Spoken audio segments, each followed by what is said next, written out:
Greetings everyone, this is Anthony, and today we're looking at video I took just after my birthday. This is Priest River, Idaho, and this is the Lorraine Hotel, which further back was known as the Hotel Charbonneau.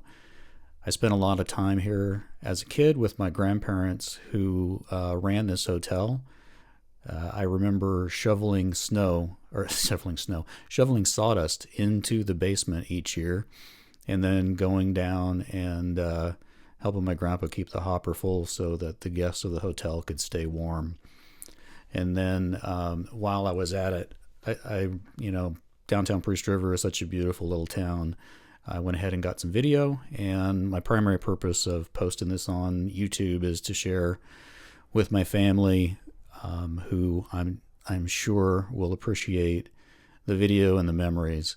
Also, if anyone who watches this video happens to have some contact information for the people who own it now, I would love to see if I could arrange time with the new owners to go in with a camera and maybe document some of the places that I remember but didn't think to take pictures of while I had access to it.